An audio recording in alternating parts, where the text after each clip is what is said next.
porque hay hambre, porque hay traiciones, porque nos enfermamos, porque hay adicciones. Y quizás podríamos profundizar un poco más. ¿Dónde está Dios en medio de este dolor? Porque un Dios bueno, un Dios de amor, permite que sucedan todas estas cosas. ¿Dónde está Dios cuando una niña de 7 años pierde su vida arrastrada por un auto que robaron 2 adolescentes? Y quizás la más profunda de todas las preguntas: ¿quién es digno de aplastar a la serpiente? Vamos a Génesis 3 del 1 al 24. Dice así la palabra del Señor. La serpiente era más astuta que cualquiera de los animales del campo que el Señor Dios había hecho. Y dijo a la mujer: ¿con que Dios les ha dicho no comerán de ningún árbol del huerto? La mujer respondió a la serpiente: del fruto de los árboles del huerto podemos comer, pero del fruto del árbol que está en el medio del huerto, Dios ha dicho no comerán de él, ni lo tocarán, para que no mueran. Y la serpiente dijo a la mujer: ciertamente no morirán, pues Dios sabe que el día que de él coman, se les abrirán los ojos y ustedes serán como Dios, conociendo el bien y el mal. Cuando la mujer vio que el árbol era bueno para comer y que era agradable a los ojos y que el árbol era deseable para alcanzar sabiduría, tomó de su fruto y comió. También dio a su marido que estaba con ella y él comió. Entonces fueron abiertos los ojos de ambos y conocieron que estaban desnudos y cosieron hojas de higuera y se hicieron delantales y oyeron al Señor Dios que se paseaba en el huerto al fresco del día. Entonces el hombre y su mujer se escondieron de la presencia del Señor Dios entre los árboles del huerto. Pero el Señor Dios llamó al hombre y le dijo: ¿dónde estás? Y él respondió: que oí en el huerto, tuve miedo porque estaba desnudo y me escondí. Perdón, ¿quién te ha hecho saber que estabas desnudo? Le preguntó Dios. ¿Has comido del árbol del cual yo te mandé que no comieras? El hombre respondió: la mujer que tú me diste por compañera me dio del árbol y yo comí. Entonces el Señor Dios dijo a la mujer: ¿qué es esto que has hecho? La serpiente me engañó y yo comí, respondió la mujer. Y el Señor Dios dijo a la serpiente: por cuanto has hecho esto, maldita serás más que todos los animales, más que todas las bestias del campo. Sobre tu vientre andarás y polvo comerás todos los días de tu vida. Pondré enemistad entre tú y la mujer, y entre tu simiente y su simiente. Él te herirá en la cabeza y tú lo herirás en el talón. A la mujer dijo: en gran manera multiplicaré tu dolor en el parto. Con dolor darás a luz tus hijos. Con todo, tu deseo será para tu marido, y él tendrá dominio sobre ti. Entonces el Señor dijo a Adán: por cuanto has escuchado la voz de tu mujer, y has comido el árbol del cual te ordené, diciendo, no comerás de él, maldita será la tierra por tu causa. Con trabajo comerás de ella todos los días de tu vida. Espinos y cardos te producirá, y comerás de las plantas del campo. Con el sudor de tu rostro comerás el pan hasta que vuelvas a la tierra, porque de ella fuiste tomado. Pues polvo eres, y al polvo volverás.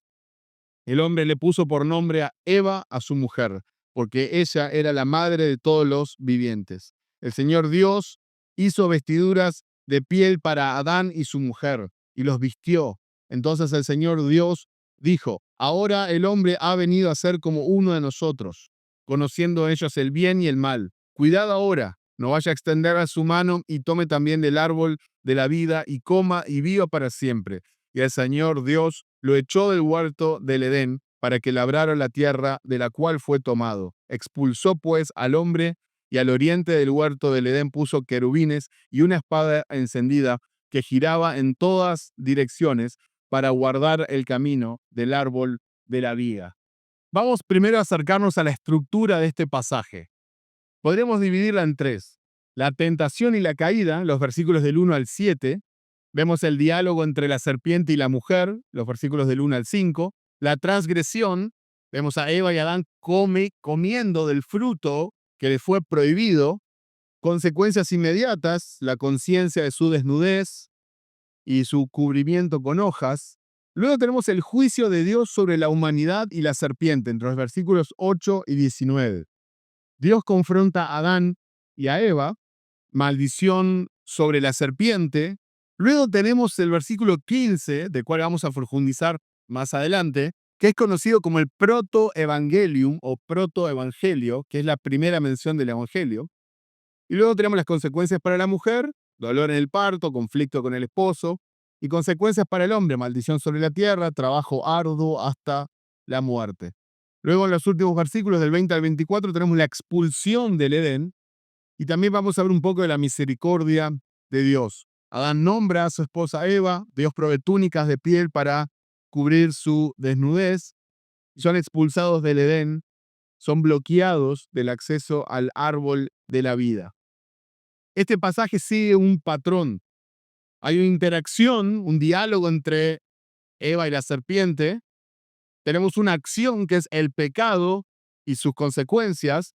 Y luego tenemos un juicio divino. Dios habla y se dicta sentencia.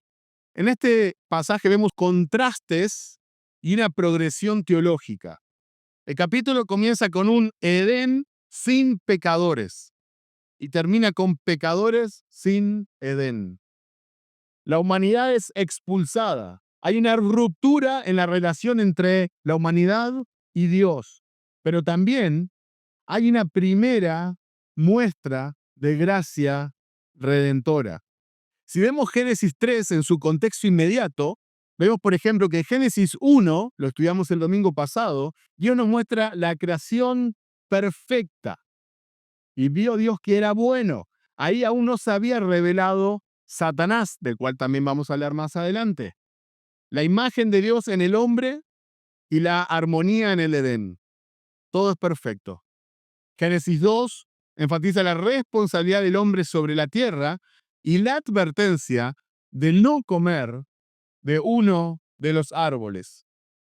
Y llegamos a Génesis 3. Vemos la gravedad del pecado y su impacto universal. El pecado afecta a toda la creación y corrompe la relación entre Dios y el hombre. Vemos el juicio divino.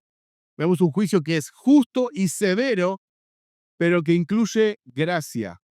Vemos que Dios impone maldiciones, pero también promete una futura redención.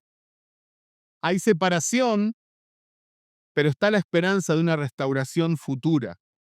La expulsión del Edén no es el fin de la historia. Hay una promesa implícita de restauración. Luego sigue Génesis 4. La caída no solo afecta a Adán y Eva, la maldad se extiende. Caín mata a su hermano Abel. Génesis 5 nos muestra la mortalidad de la humanidad bajo la maldición del pecado.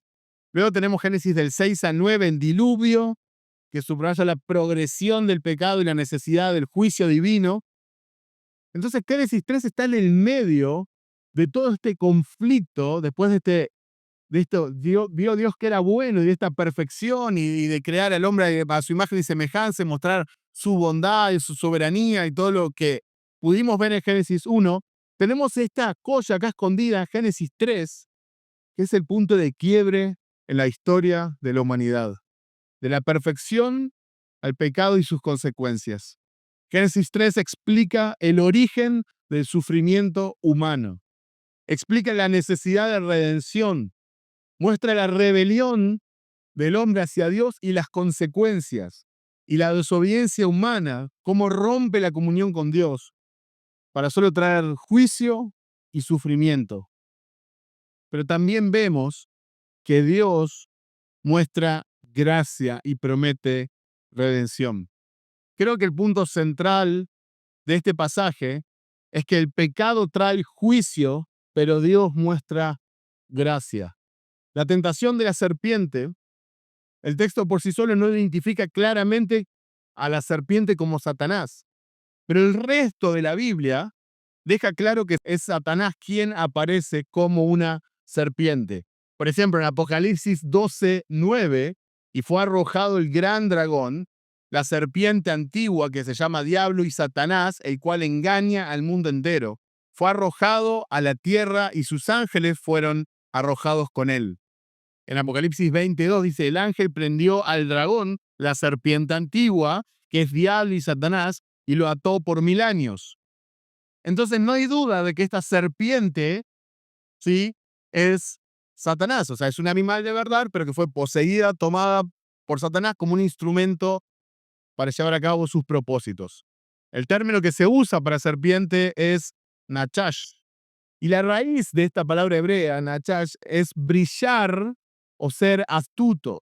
Entonces sugiere que esta serpiente era algo más majestuoso que las serpientes que nosotros conocemos que se andan arrastrando por el piso.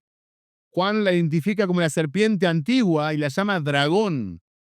Esto sugiere que la serpiente en Edén no era simplemente un reptil común y corriente como nosotros conocemos, sino una criatura más impresionante y temible. Por supuesto, todos los dibujitos para las clases de niños muestran una víbora común y corriente como nosotros vemos, pero probablemente estamos frente a una criatura mucho más impresionante y temible. Quizás era un dragón majestuoso, lo cual explicaría por qué Eva no se asustó al verla hablar. Es posible que Satanás haya usado una criatura majestuosa para engañar a Eva y no una simple serpiente.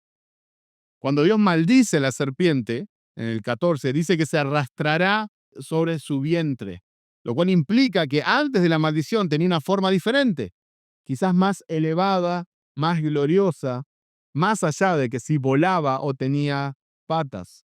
Spurgeon dice, es inútil llamar la narración de la caída una mera alegoría. Es mejor decir de inmediato que no crees en la Biblia. Había una serpiente real, así como un paraíso. Había un Adán y Eva reales, quienes fueron el inicio de nuestra raza. Y ellos realmente pecaron. Y nuestra raza está realmente caída. Cree esto. La serpiente engañó a la mujer. Génesis 3:13 dice entonces, Jehová Dios dijo a la mujer, ¿qué es lo que has hecho? Y dijo a la mujer, la serpiente me engañó y comí. Aquí Eva misma confiesa que fue engañada por la serpiente. Pero, por ejemplo, en 2 Corintios 11:3 dice, pero temo que, así como la serpiente con su astucia engañó a Eva, las mentes de ustedes sean desviadas de la sencillez y pureza de la devoción a Cristo. Entonces, Pablo usa el engaño de Eva como una advertencia para los creyentes. Muestra que el diablo sigue usando el mismo método de engaño para apartar a las personas de la verdad. 1 Timoteo 2:14 dice, y Adán no fue engañado, sino que la mujer siendo engañada incurrió en transgresión. Entonces, este pasaje hace una distinción clara. Eva fue engañada, pero Adán pecó de manera consciente. Satanás atacó primero a Eva porque era más vulnerable al engaño, aparentemente. Adán no fue engañado, él decidió pecar voluntariamente. Fíjense que Dios le da el mandamiento a Adán de no comer del fruto, no a Eva. Me pueden acompañar a Génesis 2, 16 al 18, y el Señor Dios ordenó al hombre, de todo árbol del huerto podrás comer, pero del árbol del conocimiento del bien y del mal no comerás, porque el día que de él comas, ciertamente morirás. El Señor le ordenó al hombre. El pecado entró al mundo por un hombre, cuando Adán comió, no cuando Eva comió. Volvemos a Génesis 3, los versículos 6 y 7. Y vio la mujer que el árbol era bueno para comer y que era agradable a los ojos y árbol codiciable para alcanzar la sabiduría. Y tomó de su fruto y comió y dio también a su marido, el cual comió así como ella. Entonces fueron abiertos los ojos de ambos y conocieron que estaban desnudos. Y entonces cosieron hojas de higuera y se hicieron delantales.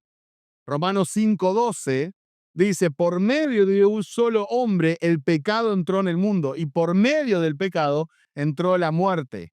Fue así como la muerte pasó a toda la humanidad porque todos pecaron. Dios le pide cuentas al hombre, no a Eva. Génesis 3:9. Pero el Señor Dios llamó al hombre y le dijo, ¿dónde estás? Dios le dio castigo de acuerdo a sus principales tareas. El castigo para Eva era la maldición en el dolor en el parto. El castigo para Adán era, iba a labrar la tierra bajo maldición con el sudor de su frente. Vemos que el primer ataque de Satanás es dirigido a la palabra de Dios. Fíjese desde el versículo 1, con que Dios les ha dicho, no comerán de ningún árbol del huerto. Adán y Eva conocían la bondad de Dios. Dios les dio un mandamiento positivo, de cualquier fruto podés comer. Eso es un mandamiento positivo, menos de ese. De ese fruto, del conocimiento de bien y mal, de ese no podés comer, pero podés comer de todos los frutos. Pero él le dice, Dios no te deja comer de ningún fruto, dando por hecho de que Dios no es tan bueno. Dios no quiere que disfrutes y que tengas lo mejor. Y pregunto, ¿no es esa la misma mentira de Satanás hoy en día? La mujer respondió a la serpiente. El primer error de Eva fue mantener una discusión con la serpiente, para comenzar. Y agrega lo de no tocar. Quizás a Adán le había instruido a no tocar del árbol. Esa es la opinión de MacArthur, puede ser. Luego Satanás tergiversa la palabra de Dios directamente y miente descaradamente. Génesis 3:4-5. Y la serpiente dijo a la mujer, ciertamente no morirán, pues Dios sabe que el día que de él coman se les abrirán los ojos y ustedes serán como Dios, conociendo el bien y el mal. No vas a morir. ¿Qué le dice Satanás? En otras palabras, el pecado no es tan grave. Lo que Dios dice no es tan así. Está bien, es así, pero no es tan así. O sea, vos podés cuestionar la palabra de Dios, vos podés desafiar la palabra de Dios. Y hoy Satanás sigue haciendo lo mismo. Sexo fuera del matrimonio no es tan grave. Abortar no es tan grave. No congregarse no es tan grave. Salir con una persona incrédula no es tan grave. No ser honesto no es tan grave.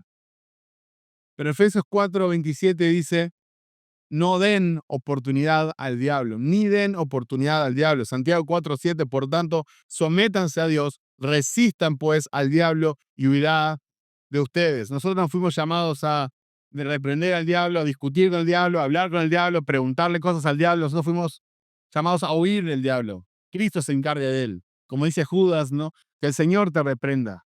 La misión de Satanás es que dudemos de la bondad de Dios. Dios no quiere lo mejor para mí.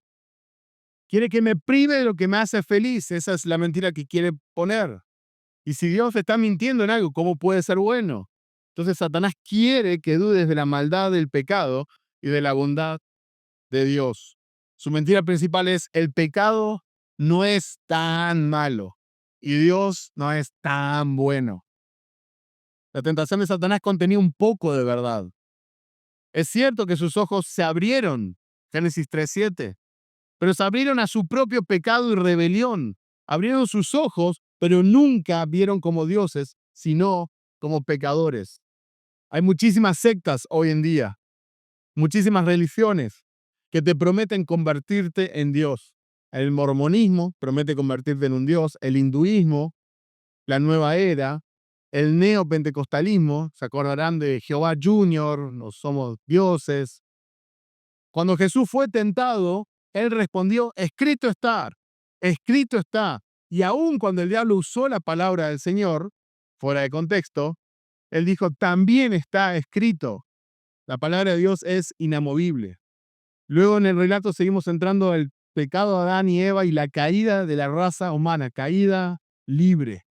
Adán y Eva ambos desobedecen a Dios. Eva vio y comió. Y así somos nosotros. Vemos algo que es agradable a nuestros ojos y eso ya es suficiente. Y dio también a su marido. Eva no solo pecó, sino que también se convirtió en un agente de tentación de Adán.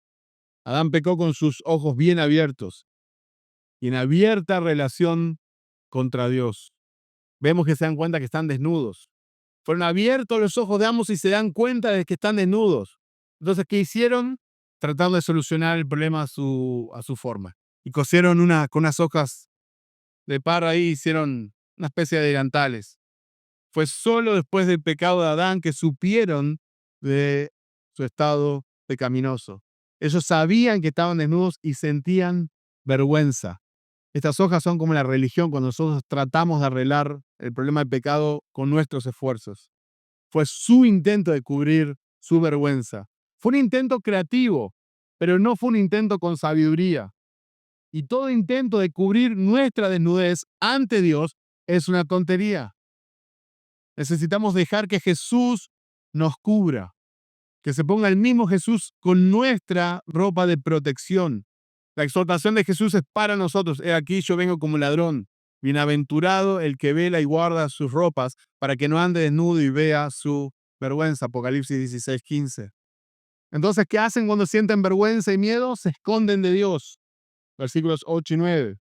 Y oyeron al Señor Dios que se paseaba en el huerto al fresco del día. Entonces el hombre y su mujer se escondieron de la presencia del Señor Dios entre los árboles del huerto. Pero el Señor Dios llamó al hombre y le dijo: ¿dónde estás? Cuando nosotros pecamos, cuando practicamos el pecado, perdemos la coherencia.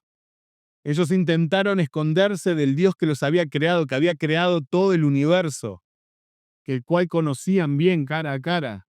Un comentarista dice respecto a esta frase: se paseaba por el huerto al aire del día.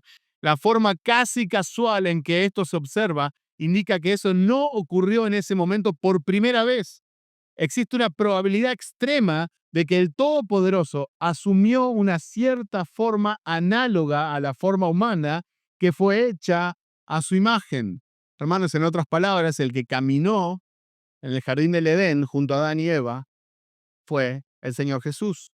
Si él estaba caminando, entonces esta debe ser una teofanía, una cristofanía, una aparición de la segunda persona de la Trinidad antes de la encarnación.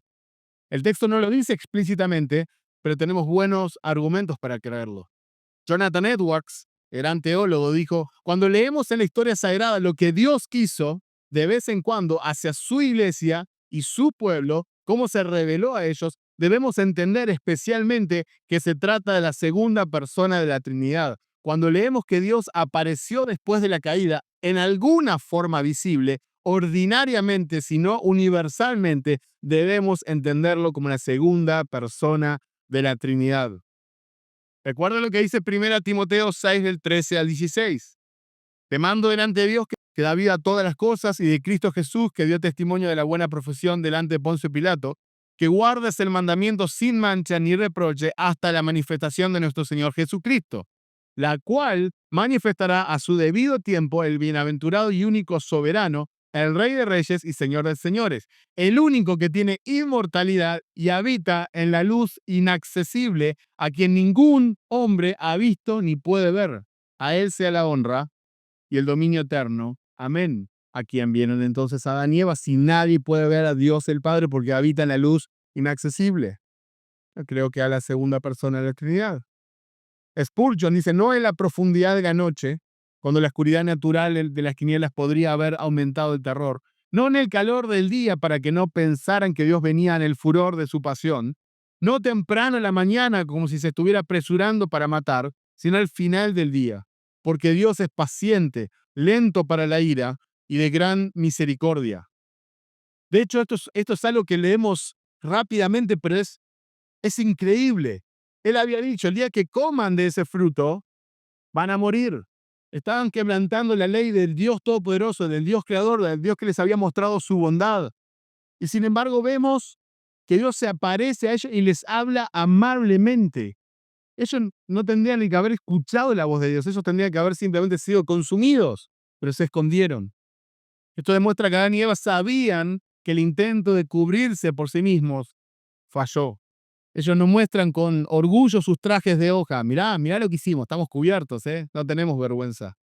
Sabían que su propia cobertura del pecado era totalmente insuficiente y estaban avergonzados delante de Dios. Y Dios les pregunta: ¿dónde estás?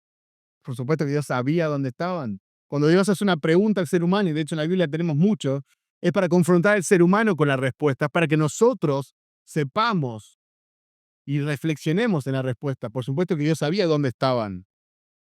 ¿Dónde estás? Este es el grito del corazón de un padre angustiado. No solo como cuando un niño chico se te pierde en el shopping, entre mucha gente, en una plaza, y gritás su nombre, ¿dónde estás? En la playa. Sino también como el hijo pródigo cuando se pierde en los malos caminos y el padre está esperándolo y clamando en su corazón, ¿dónde estás? ¿Dónde estás? ¿Cuándo vas a volver a casa? ¿Cuándo vas a volver? Dios obviamente sabía dónde estaban, pero también sabía que había un abismo que los separaba ahora entre él y los seres humanos. Un abismo que solo el mismísimo Dios tendría que construir un puente para poder acercarse. Pero como les dije, esto es una muestra de la gracia de Dios. ¿Por qué no caen fulminados inmediatamente? Comen del fruto, ¡pum!, mueren, destruidos, aniquilados. Pero les habla amablemente, les promete un rescate en el versículo 15, les cubre su vergüenza del versículo 21, les permite reproducirse, tener familia, tener hijos. Adán sabe que ella va a ser la mujer de toda la humanidad, por eso le pone Eva. Dios confronta a Adán y Eva con su pecado. Cuando la gente se pregunta hoy en día, ¿dónde está Dios? ¿Por qué Dios permite ciertas cosas? Dan a entender como que es un Dios bueno, pero distraído, que no le importa tanto lo que pasa acá y que no quiere meterse en el pecado. Hay como si Dios no pudiera con los terroristas y la gente mala. Pero eso no es lo que vemos en las Escrituras. Dios confronta el pecado, Dios juzga el pecado, Dios castiga el pecado. Fíjense que Adán se trata de explicar. ¿No? La mujer que vos me diste me dio de comer. Y bueno, pues, si fue engañada ella, no sé. A mí me dio. Adán no se confesó, no se arrepintió delante de Dios. La mujer que me diste como compañera me dio del árbol y comí. El intento de Adán por culpar a Eva es totalmente coherente con la naturaleza humana. ¿Qué hacemos nosotros? Le echamos la culpa a algo afuera, algo externo. El pasado, las otras personas, el ambiente, la salud, siempre. Es difícil mirar para adentro y reconocer, soy un pecador, soy malo, no soy lo que debería de ser. Y si no fuera por la gracia y la misericordia de Dios, ¿qué sería de mí? ¿Por qué desperté? ¿Por qué abrí los ojos esta mañana? Porque Dios no me aniquiló de noche con todos los pecados que cometí ayer. No estamos dispuestos a decir lo que dijo David, he pecado contra el Señor. Después nos preguntamos, después de todo lo que hizo, por qué era un hombre conforme a su corazón. Que fuera pecador no era una opción, era un pecador. Pero supo reconocer su pecado y arrepentirse, sin excusas. Después vemos Dios dirigirse a Eva. Ella respondió, la serpiente me engañó y yo comí. Y esto es verdad, había sido engañada. Pero aún así ella es responsable de hacer lo malo delante de los ojos de Dios. Entonces viene acá lo que es el epicentro del pasaje. Versículos 14 y 15. La maldición de Dios a la serpiente, pero también una promesa de redención. Acompáñenme, por favor, versículos 14 y 15. Y el Señor Dios dijo a la serpiente, por cuanto has hecho esto, maldita serás más que todos los animales, más que todas las bestias del campo. Sobre tu vientre andarás y polvo comerás todos los días de tu vida. Pondré enemistad entre tú y la mujer y entre tu simiente y su simiente. Él te herirá en la cabeza y tú le herirás en el talón.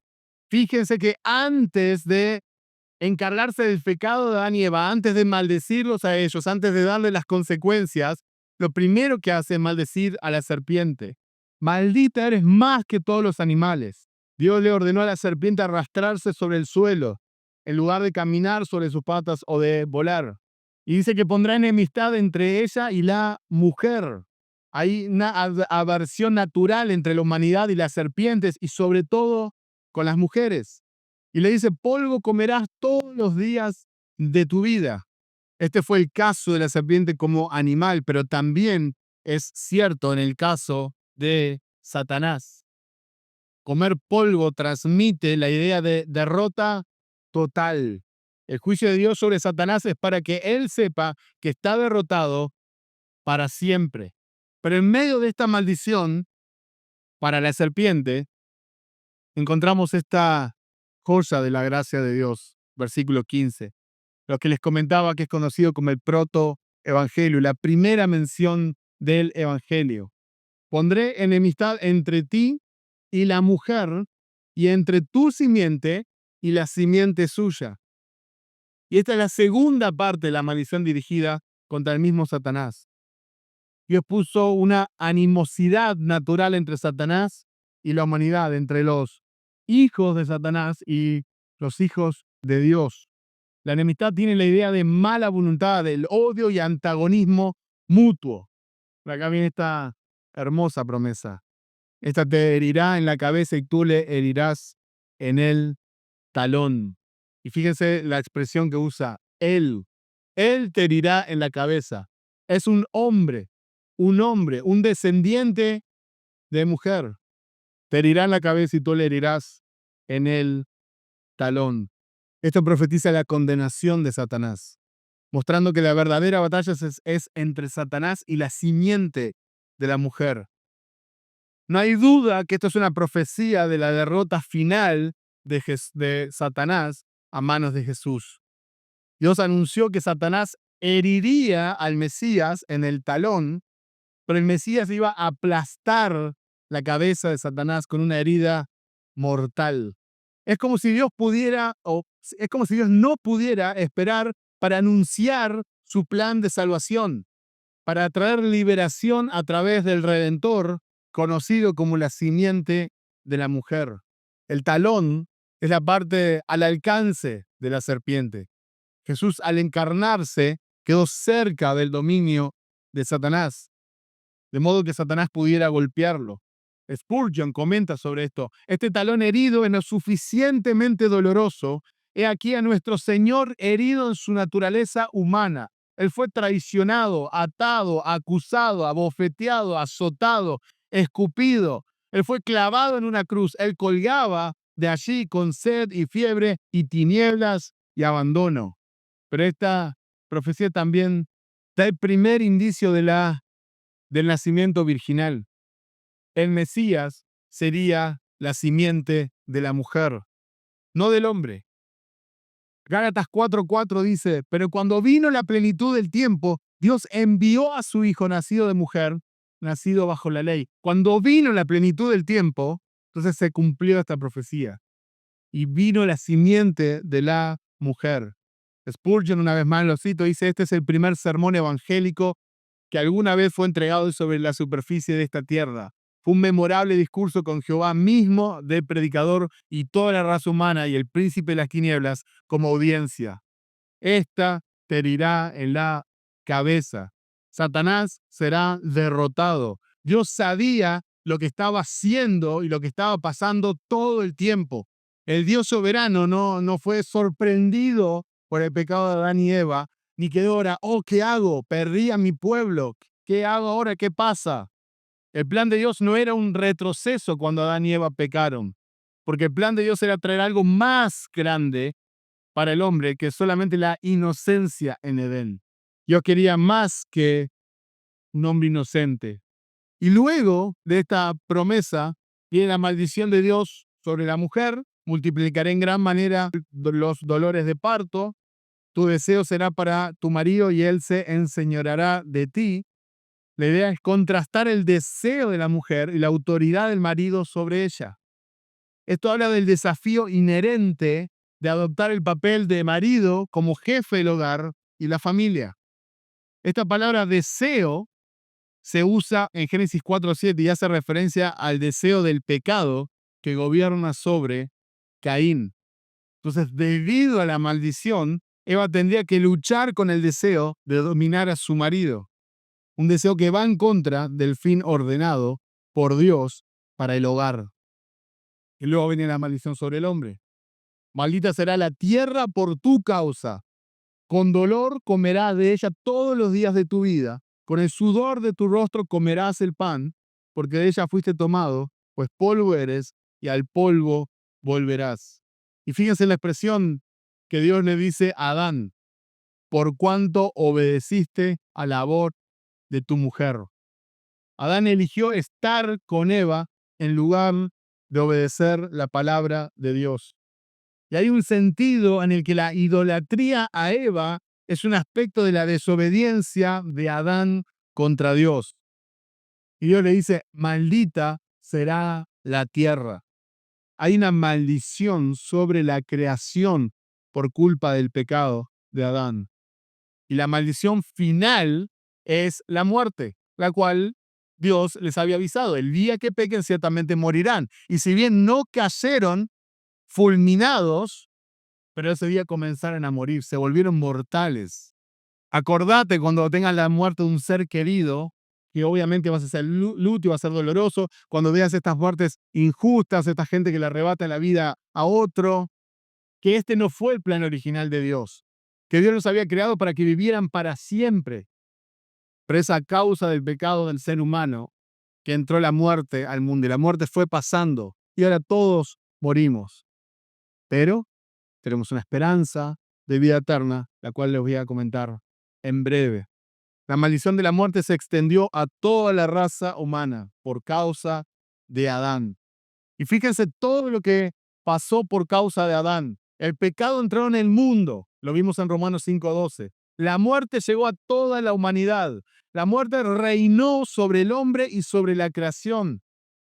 Todos los hombres fueron condenados. Todos los seres humanos fueron constituidos pecadores. Estamos privados, naturalmente estamos privados de la gloria de Dios.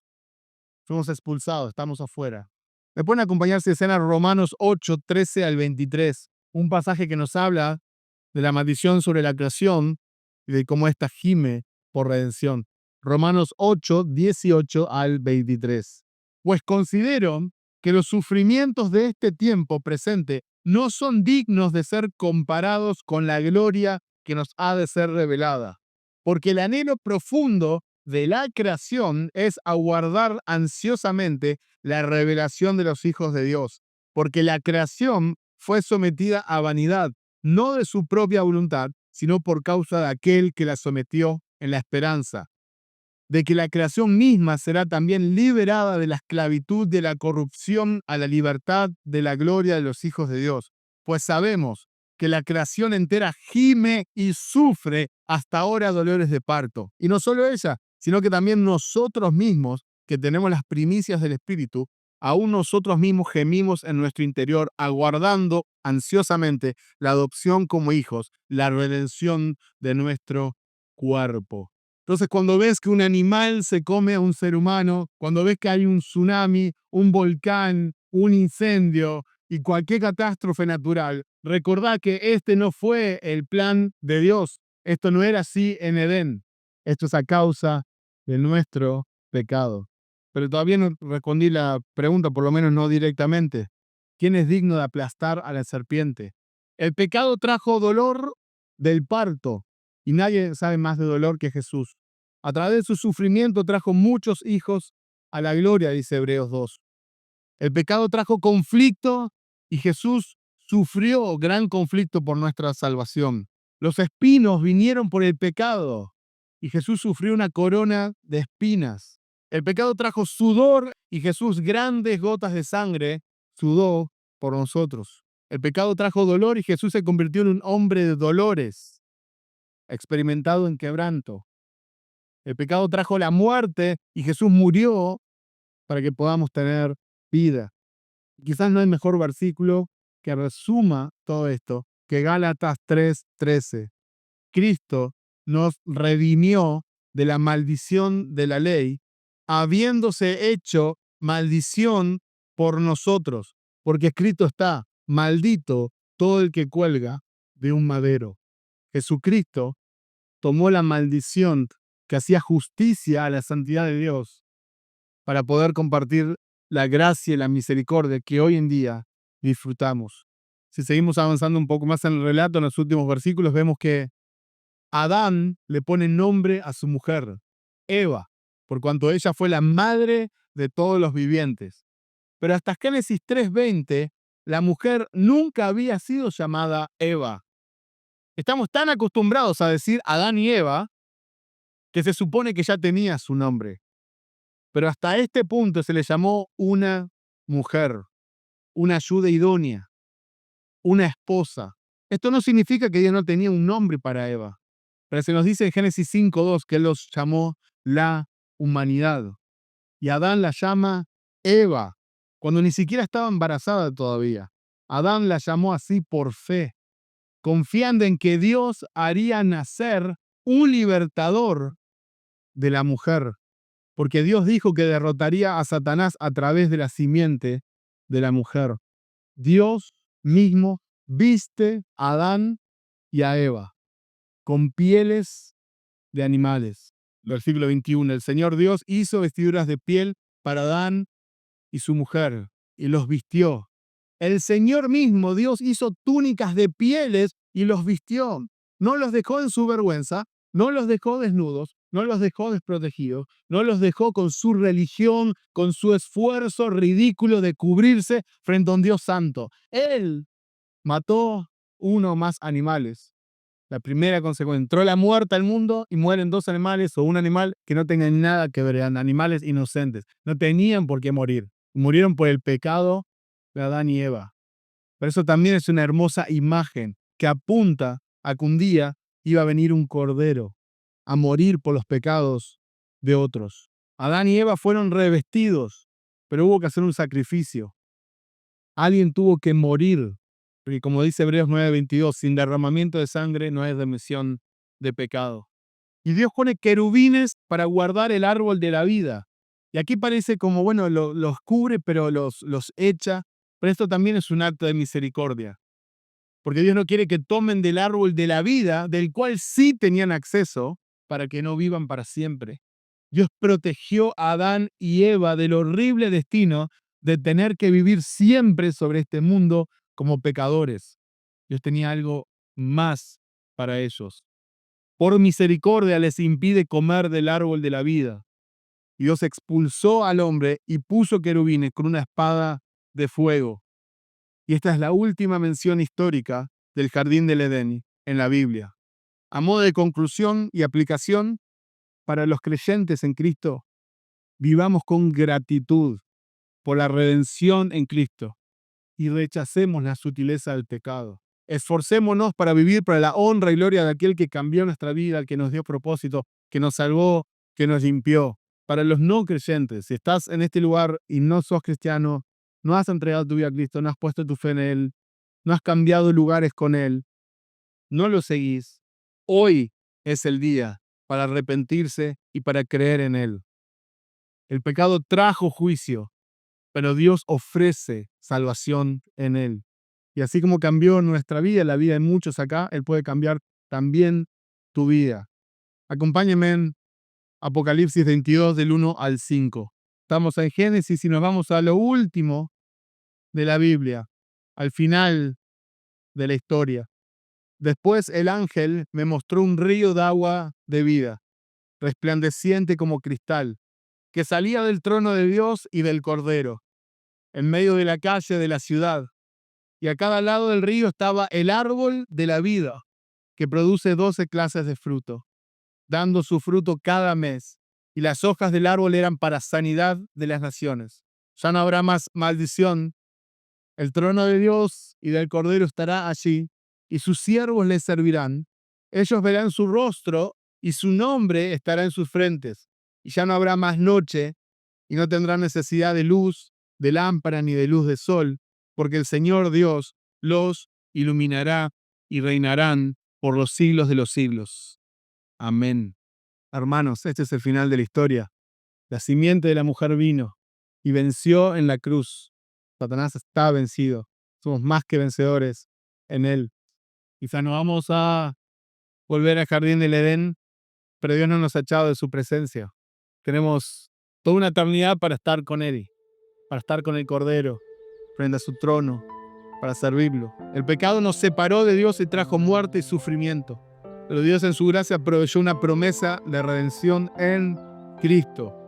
Él vence a nuestro enemigo y absorbe nuestra maldición. Y nuestra comunión con Él es restaurada. Él podría haber destruido a esos dos pecadores y arrancar una nueva humanidad. Pero donde abundó el pecado, sobreabundó la gracia. Termino con esto. ¿quién es digno de aplastar la cabeza de la serpiente? Romanos 16:20 dice, y el Dios de paz aplastará pronto a Satanás debajo de sus pies. La gracia de nuestro Señor Jesucristo sea con ustedes. Amén.